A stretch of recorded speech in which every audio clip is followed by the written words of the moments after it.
Istok od Goslavi Ilinden najgolemiji praznik vo makedonskата istorija, čije što značenje za nas započna su Ilindensko vostanije vo Kruševo 1903 i formiranje to na prvata republika na Balkanot. 41 godina podocna žrtvite na Kruševskite Ilindenci ja najdoa svojata vistinska smisla vo odlukata na prvoto zasedanije nasno.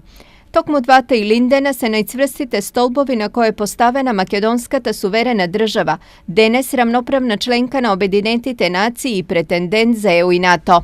Света должност за нас, но и за идните генерации е да ја сочуваме и негуваме ова тешко извојувана и со крвта на многу борци и дејци платена слобода. Да се стремиме кон просперитетна држава која ќе биде равноправна членка на Европското семејство. Водика во таа насока секош било и ќе биде делото на великаните од двата Илиндена и нивната визија за Македонија како слободна, суверена држава. Паралелно со државното Илинден има и големо верско значење поврзано со големиот култ на громовникот Илија на овие простори. Единствен пророк жив, кој што е најголем од старозаветните пророци, е жив е вознесен на небесата.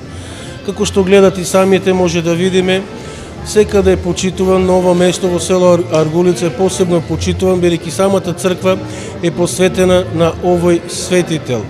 Народот доаѓа, се помолува за своите потреби, но воедно и благодари за преку целата година што светиот пророк Илија ги чува нивната фамилија, нивните посеви. Токму неговото име денес повторно ги собра жителите на Карбинското село Аргулица околу манастирот подигнат во негова чест. Убаво е, убаво. Народот секаде доваѓа, на сите манастири доваѓат. И Уритово е црква, ама Уриците манастири. Христијани сме и сите празници ни се добри.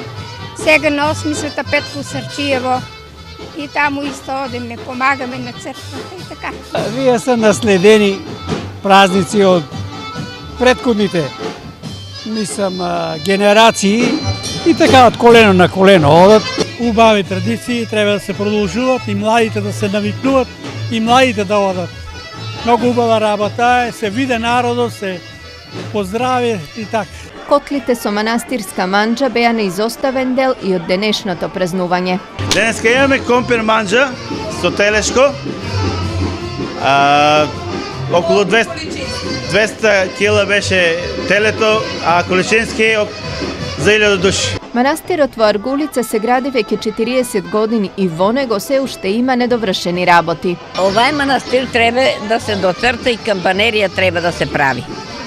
Камбанерија не сме почнале, те рачунамо со тие човеци тука, местото е њињо, па да се погодиме. Инаку името Илија е меѓу 10 најчести машки имиња во регионот и него го носат над 4000 овдешни жители.